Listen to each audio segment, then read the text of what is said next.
Perfect study 68 YouTube channel में आपका स्वागत है। मैं हूं जीवन लाल मौर्य और आज आप पढ़ने वाले हैं इस चैनल के माध्यम से फिजिक्स क्लास 11th। और फिजिक्स क्लास 11th में आपका चैप्टर चल रहा है मापन, मात्रक तथा त्रुटि विश्लेषण। मापन, मात्रक तथा त्रुटि विश्लेषण में हमने आपको अंतर्राष्ट्रीय पद्धति यानी एसआई पद्धति के बारे में बताया था। और एसआई पद्धति ही सर्वमान्य पद्धति है और इसमें 7 मूल मात्रक हैं, 2 पूरक मात्रक हैं। 7 मूल मात्रक मीटर, किलोग्राम, इसके बाद आपका है सेकंड, एम्पियर, और इस प्रकार से 7 मूल मात्रकों में केल्विन, कैंडिला और ज्योति तीव्रता का मात्रक है कैंडिला, इसके बाद है मोल। ठीक, यह 7 मूल मात्रक हैं metre, kilogram, second, ampere, kelvin, candela, mole. 7 मूल मात्रक, और ये 7 मूल राशियों के 7 मूल मात्रक हैं। 2 पूरक मात्रक आपके रेडियन और स्टेरेडियन हैं। तो इन्हीं एसआई पद्धति के जो मात्रक हैं, इन मात्रकों की परिभाषाओं के बारे में आज हम बताने वाले हैं। और आपका है कि मूल मात्रकों यानी एसआई पद्धति के मूल मात्रकों की परिभाषाएं। तो मूल मात्रकों की परिभाषाएं क्या हैं ये आप जानेंगे। तो सबसे पहला मात्रक जो आपका है मीटर है, और मीटर में है कि दूरी का, लंबाई का मात्रक है मीटर। मीटर क्या है? लंबाई का या दूरी का मात्रक है। और 1 मीटर है क्या? 1 मीटर वह दूरी है जिसमें क्रिप्टन 86 ये एक तत्व है क्रिप्टन, और जिसका परमाणु क्रमांक होता है 86। तो क्रिप्टन 86 से उत्सर्जित होने वाले नारंगी प्रकाश की 16,50,763.73 तरंगे आती हैं। 16,50,763.73 तरंगे उत्सर्जित होती हैं, आती हैं। यानी क्रिप्टन 86 से उत्सर्जित होने वाला जो नारंगी प्रकाश है, अन्य प्रकाश नहीं, नारंगी प्रकाश से जब इतनी तरंगे प्राप्त होती हैं, 16,50,763.73 तरंगे यदि प्राप्त होती हैं, तो उसे हम क्या कहते हैं? उसे हम 1 मीटर दूरी कहते हैं।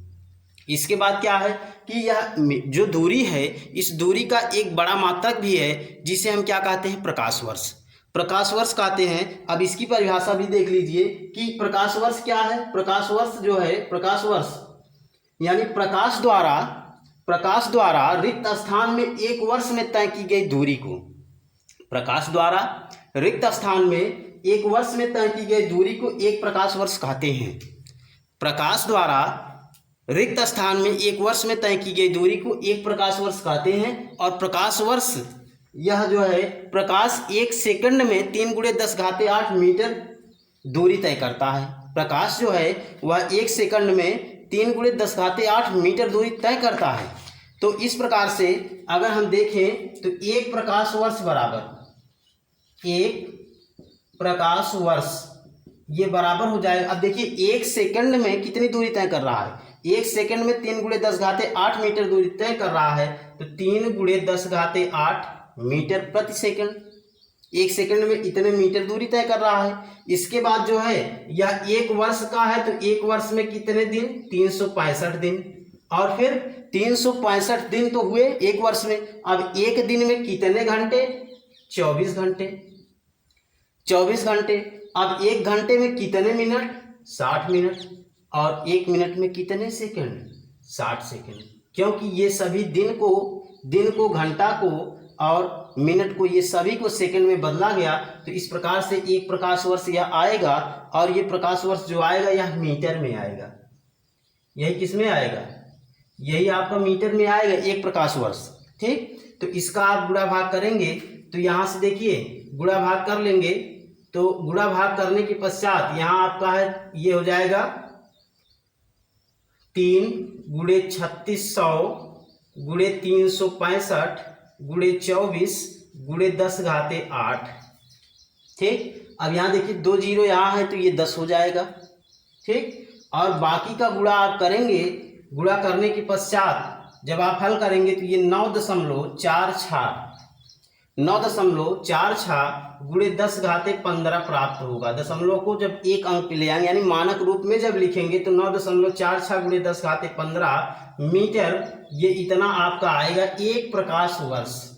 1 प्रकाश वर्ष एक प्रकाश वर्ष का मान इतना होगा 9.46 × 10⁻15 मीटर होगा। अब देखिए ये एक प्रकाश वर्ष है। इस प्रकार से इस मीटर को अन्य मात्रकों में व्यक्त करने के लिए, यानी छोटी बड़ी इकाइयों में व्यक्त करने के लिए अन्य मात्रक भी बनाए गए हैं। जैसे आपका है एक एंगस्ट्राम, ये आप पहले से जानते हैं। एक एंगस्ट्राम होता है 10⁻10 मीटर। इस प्रकार से एक यक्स एक मात्रक है। एक यक्स मात्रक ये बराबर होता है, देखिए यक्स क्या है, यक्स जो है एक प्रकार का मात्रक है। एक यक्स मात्रक बराबर 10⁻13 मीटर होता है। इसके बाद आपका है कि एक फर्मी बराबर होता है 10⁻15 मीटर। तो ये अन्य मात्रक हैं। और आप किलोग्राम, जैसे यहाँ पे मीटर में है, मीटर का किलोमीटर में, सेंटीमीटर में, ये आप जानते हैं। यह भी आपको हम बता दे रहे हैं कि मीटर का किलोमीटर और सेंटीमीटर में कितना होगा। तो यहाँ से देखिए एक किलोमीटर ये बराबर होता है 1000 मीटर, या हम इसको कह सकते हैं कि 10⁻3 मीटर। ठीक, यह 1 किलोमीटर है। इसके बाद आप जानिए कि 1 सेंटीमीटर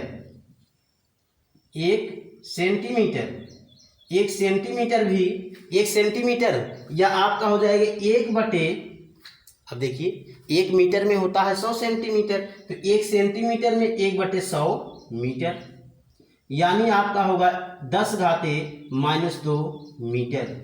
1 सेंटीमीटर बराबर 10⁻² मीटर। इसके बाद आप ये भी जानते हैं कि 1 माइक्रोन, ये चिन्ह जो है माइक्रोन का है। 1 माइक्रोन ये बराबर होता है 10⁻6 मीटर के। 1 माइक्रोन अगर इसी में मिली लगा हुआ है तो -3 से और गुणा हो जाएगा, 10⁻9 मीटर हो जाएगा। 10⁻9 मीटर हो जाएगा। इसके बाद आपका है कि 1 डेसीमीटर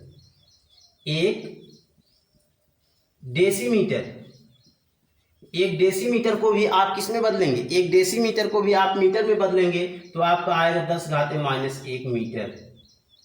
10⁻1 मीटर ये 1 डेसीमीटर के बराबर होगा। 1 डेसीमीटर 10⁻1 मीटर के होगा। इसके बाद हम चलते हैं 1 मिलीमीटर। 1 मिलीमीटर, अब देखिए यहाँ आप 1 मिलीमीटर को भी किस में बदलेंगे, 1 मिलीमीटर को भी आप मीटर में बदलेंगे। तो बदलने के लिए आप 10⁻3 से गुणा कर देंगे तो यह भी आपका मीटर में हो जाएगा, यानी 1 मिलीमीटर बराबर 10⁻3 मीटर। इसके बाद हम चलते हैं 1 मिली माइक्रोन। यहाँ देखिए माइक्रोन हमने आपको बताया था, और मिली माइक्रोन के लिए हमने क्या कहा था, मिली माइक्रोन के लिए हम आपसे कह रहे थे कि इसमें 10⁻3 से गुणा हो जाएगा। तो अगर आपका 1 मिली माइक्रोन है, मिली माइक्रोन, तो ये बराबर हो जाएगा 10⁻9 मीटर। ये सभी मीटर को अन्य इकाइयों में, अन्य मात्रकों में, या अन्य मात्रकों को मीटर में परिवर्तित करने के लिए ये सभी आपके हैं। ये सभी जो सूत्र जितने भी हैं, यह सभी मीटर से अन्य मात्रक या अन्य मात्रकों को मीटर में परिवर्तित किया जा सकता है। छोटे बड़े ये सभी मात्रक हैं। अब यहाँ देखिए जो माइनस में है वो छोटा होगा, जो 10 की घात प्लस में लिखी हुई है वो बड़ा मात्रक होगा। तो इस प्रकार से आपने मीटर के सभी मात्रकों को और मीटर की परिभाषा को प्राप्त किया। अब इसके बाद देखिए, इसके बाद आपका है किलोग्राम, जो आपका दूसरा मात्रक है। दूसरा SI पद्धति का मात्रक। पहला तो आपका मीटर था, दूसरा SI पद्धति का मात्रक जो है वो किलोग्राम है। तो चलिए हम किलोग्राम पर थोड़ी सी चर्चा कर लेते हैं। दूसरा है आपका किलोग्राम। और किलोग्राम में देखिए, किलोग्राम में भी आपका है कि देखिए यह किलोग्राम किसका मात्रक है, द्रव्यमान का। किलोग्राम द्रव्यमान का मात्रक है। और 1 किलोग्राम सबसे पहले किसे माना गया, तो सबसे पहले 1 किलोग्राम जो है यह प्लेटिनम इरेडियम धातु का एक विशेष टुकड़ा था और इस टुकड़े के द्रव्यमान को ही 1 किलोग्राम माना गया। यानी पेरिस में यह माप बाट कार्यालय पेरिस में उपस्थित था। माप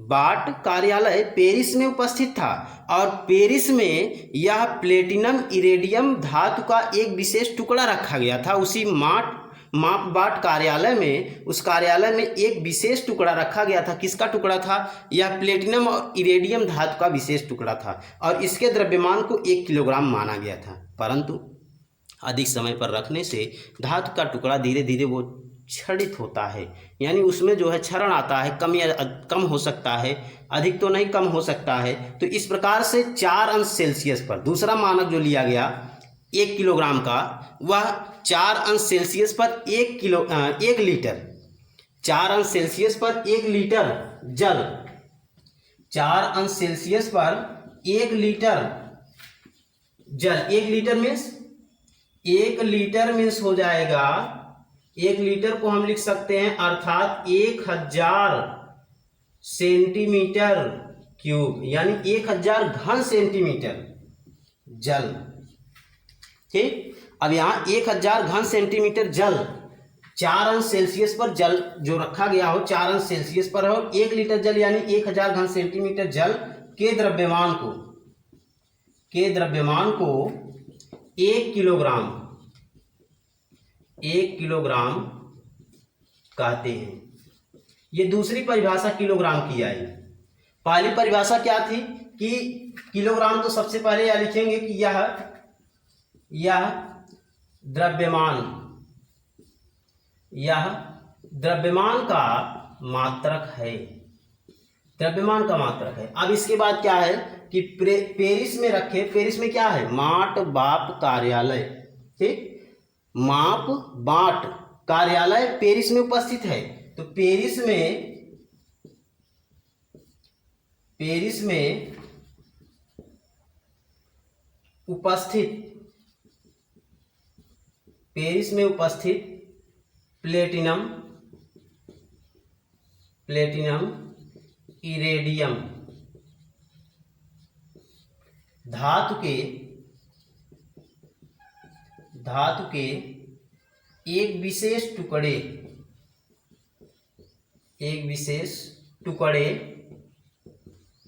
के द्रव्यमान को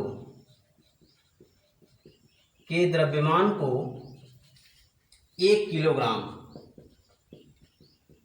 किलोग्राम कहते हैं।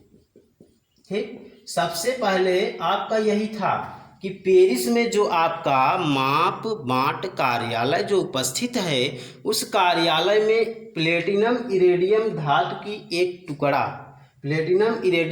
का एक टुकड़ा रखा गया था और उस टुकड़े के द्रव्यमान को 1 किलोग्राम माना गया था। फिर इसके बाद 4 अंश सेल्सियस पर 1 लीटर यानी 1000 घन सेंटीमीटर जल के द्रव्यमान को 1 किलोग्राम कहा गया। इसके पश्चात आपका आया परमाणुवीय स्केल। और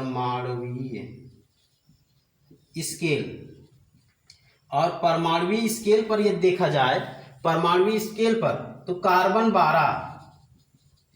कार्बन जो है, इसका कार्बन 12 परमाणु जो है, कार्बन 12 परमाणु से आप देखेंगे कि कार्बन 12 परमाणु के अनुसार, यानी परमाणुवीय स्केल पर इसकी परिभाषा दी गई, तो कार्बन 12 के 5.0188 गुणे 10⁻25 परमाणु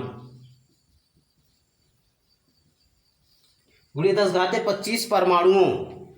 देखिए कार्बन 12 है, यानी कार्बन का परमाणु द्रव्यमान क्या है? क्योंकि यहाँ द्रव्यमान की बात हो रही है तो परमाणु द्रव्यमान से चलेंगे, परमाणु क्रमांक से नहीं।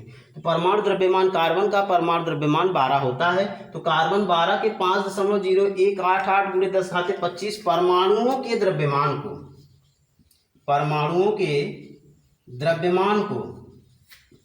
1 किलोग्राम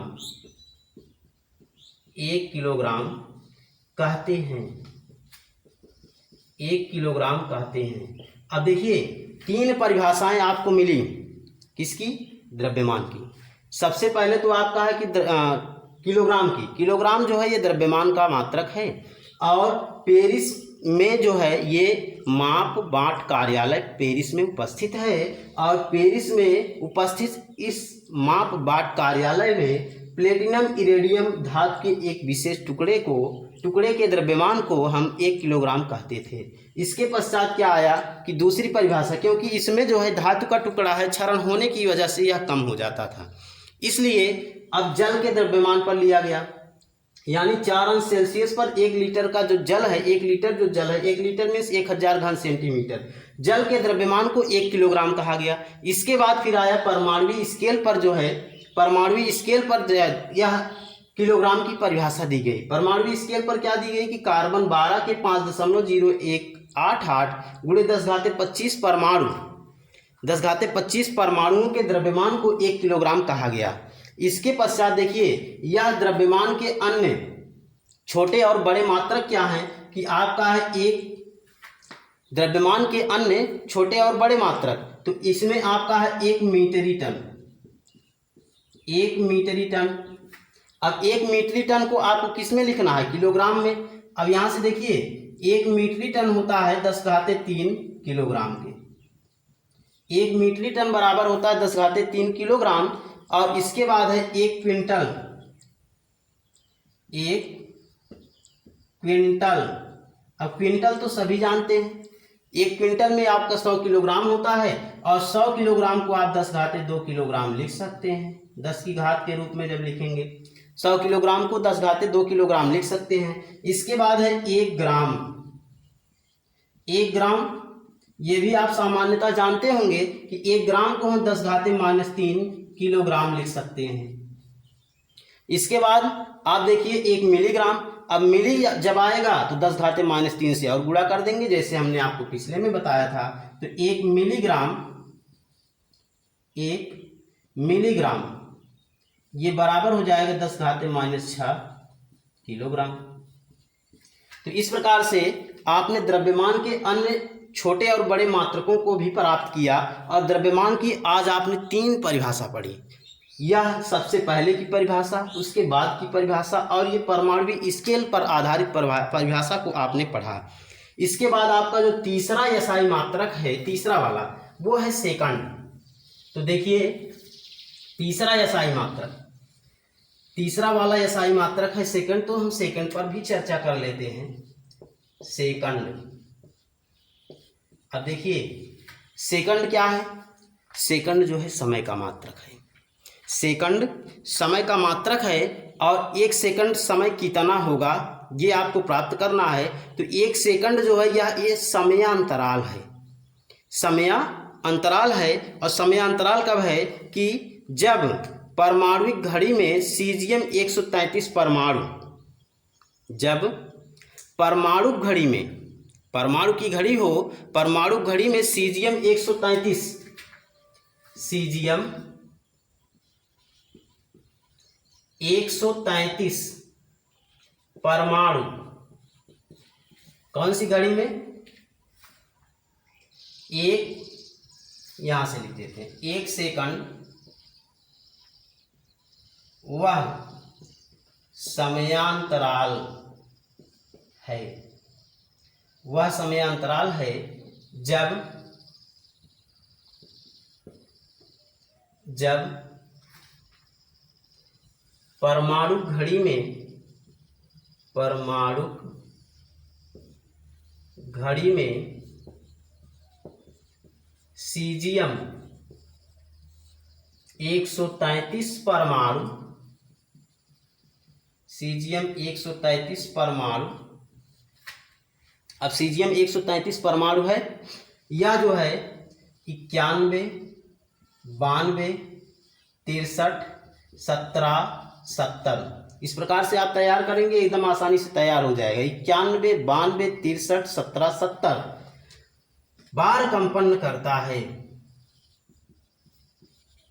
कंपन करता है। और सेकंड है क्या? यह समय का समय का मात्रक है। अब सेकंड जो है समय का मात्रक है और 1 सेकंड वह समय अंतराल है, 1 सेकंड वह समय अंतराल है जब परमाणु घड़ी में सीजियम परमाणु यानी सीजियम 133 परमाणु 91, 92, 63, 17, 70 बार कंपन करता है तो उसे हम क्या कहते हैं? 1 सेकंड कहते हैं। और समय के छोटे और बड़े मात्रक हैं, जैसे आपका है 1 घंटा, इसको हमने आपको बताया था। 1 घंटा बराबर होता है 60 मिनट गुणे 60 सेकंड, ये सेकंड में आ गया, यानी 3600 सेकंड हो जाएगा 1 घंटे में। इसके बाद आप देखिए, इसके बाद जो आपका है इसमें आप मिनट को ले लीजिए। 1 घंटे के बाद 1 मिनट, 1 मिनट बराबर होगा 60 सेकंड। ये तो बड़े मात्रक हैं, सेकंड से बड़े मात्रक हैं। अब सेकंड से छोटे पर आते हैं तो छोटे के लिए आप 1 मिली सेकंड लिख सकते हैं, 1 मिली सेकंड। अब मिली है तो 10⁻³ मिली है तो क्या 10⁻³ सेकंड। ठीक, इसके बाद हम चलते हैं 1 माइक्रो सेकंड पर, 1 माइक्रो सेकंड। अब माइक्रो है तो माइक्रो के लिए आप जानते हैं 10⁻6 सेकंड हो जाएगा, माइक्रो के लिए 10⁻6 सेकंड हो जाएगा। इसके बाद हम चलते हैं 1 नैनो सेकंड, 1 नैनो सेकंड। अब नैनो सेकंड में अब यहाँ सीधे सीधे आप देख रहे हैं तो क्या उपस्थित है? नैनो, यानी 9 उपस्थित है और सेकंड से छोटा मात्रक है तो 10⁻9 सेकंड हो जाएगा।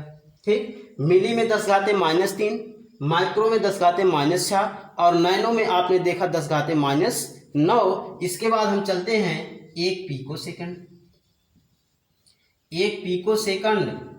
अब 1 पीको सेकंड, पीको है तो 10⁻12 होगा, 10⁻12 सेकंड के बराबर हो जाएगा। तो यह जो है ये इतने आपके जो है छोटे मात्रक हैं और यही 2 जो है बड़ा मात्रक है।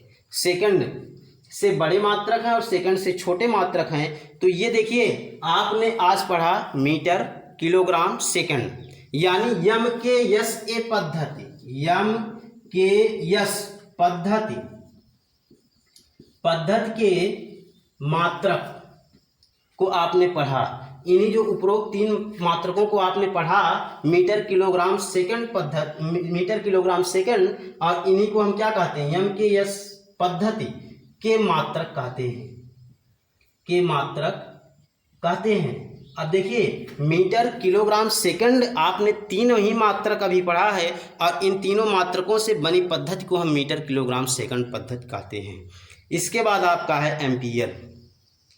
तो आपने 3 मात्रक पढ़ा और 3 मात्रक के बाद अगले मात्रकों को, यानी जो आपके बचे हुए हैं 7 मात्रक और प्लस 2 पूरक मात्रक हैं, इनको हम आपको अगली वीडियो में प्रोवाइड करेंगे। आज की वीडियो क्लास के लिए सिर्फ इतना ही। Thank you.